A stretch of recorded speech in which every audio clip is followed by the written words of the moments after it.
مخکې نه څه سوالات راغلي دي نور چې کوم موجوده پروګرام کې سوالات راځي انشاءالله هغه به هم شاملو د ټولو ناول موږ سره د کرک نه کاشف رحیم ملګري شرکت کړی دی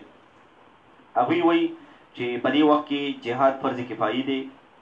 او که فرض عین دی او دغسې دي وایي چې کوم مجاهد د مور پلار نه په غلا باندې جهاد له لاړ شي نو آیا دې کس ته به د جهاد حکم هغه اجر به میلاویږي که نه به میلاویږي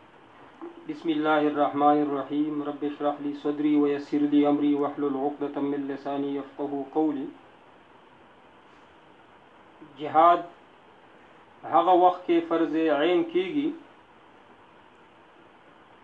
چې کله په کوم ملک باندې مسلمان ملک باندې کفار حمله وکړي نو هغه خلقو له مدافعات پکار دي چې خپله دفاع کوي فرض عین دی دوی باندې دفاع کول چې هغو مسلمانانو وس نه رسي ورسره دغه دایره کار ټول دنیا ته پیلوي د فرض عین چې کومه مسله ده نن سبا په پاکستان کې فرض عین جهاد په پاکستان په موږ ملک کې نشته چې هغې دپاره که بالفرض څوک وایي چې جهاد فرض عین دی چې څوک تاسو دا مسله وکړي نو هغه نه دا تپوس وکړه چې ته په منبر باندې ناست چې کله جهاد فرض عین شي نو ته په منبر باندې چا پرېښي یا خو به زنانه هم ووځي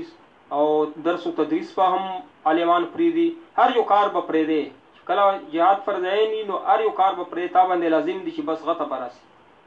میدان جنگ ته به راسي نو کوم علما چې تاسو خطا کوي چې په پاکستان کې جهاد فرض عین دی نو دا غلطه مسله کوي که بالفرض فرض عین وي نو دی په منبر باندې چا کېنولی نو ځان دې رسوي فرض عین ځای پاکستان کې انتشار پیلولو کوشش ته څوک نه کوي زموږ ملک پرامن ملک دی او الله دې نه وکړي که چا پې حمله وکړه بیا به انشاءالله مسلمان کې پاکستانیانو کې دومره جذبه جوش شته چې هغه قرآن و حدیث باندې عمل وکړي فضربوا فوق العناق وضربوا منهم كل بنان چې الله وایي چې داسې دشمنان تاسو باندې حمله وکړي نو د هغه جوړ او د ګردن باندې په د مرۍ باندې وها په دې به انشاءالله مسلمانان عمل کوي او نن سبا په افغانستان کې دننه جهاد فرض عین دی په افغانیانو باندې امریکې قبضه کړې ده نو افغانیان چې څومره رونه دي زمونږ आवाज اوري نو دوی باندې چې کم ځای کې په کم ملک دي دوی باندې جهاد فرض عین دی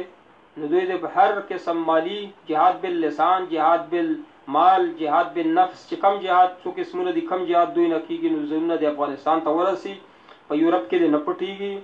او پاکستان خلاف څه سازشونه نه کوي خپل ځان د امریکې نه بچ کړي الحمدلله طالبان لږ شانتې طالبان دي افغانستان کې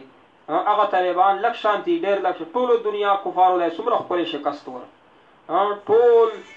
ټرمپ چې د کم د امریکې د هغه بیان ورکړو چې دې کسانو سره مونږ جنګ نشو کولی انډیا دې ورسره جنګ کوي فلنکی دی کوي مونږ ورسره نشو کولی په یوټیوب باندې هغه بیان پروت دی تاسو وګورئ الله پاک څنګه شکست ورکړ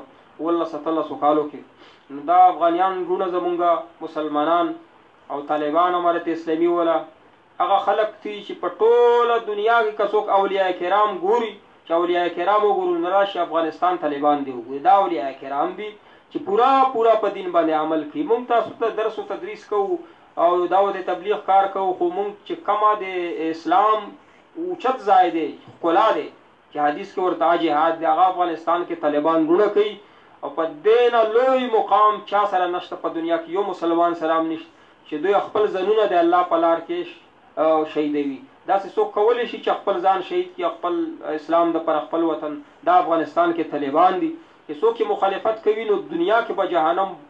بدبو دوی ته ښکاره شي څوک د افغانستان طالبانو مخالفت کوي دنیا کې به الله پاک ذلیله کړي څوک امداد نشي کولی نو کم از کم هغو دپاره د دعا کوي نو چې کله جهاد فرض کفایي وي نو بیا مور او پلار اجازت ضروري دی او دا پکار دي چې د بچو دپاره کم تا سره مال او اسباب دی نو نانو نفقه دا پورا ده او کنه نانو نفقه دی بچو پورا نی مور او پلار خدمت ضرورت یو طبیعت تخت جهاد لنو ته لپاره دا جایز نه دی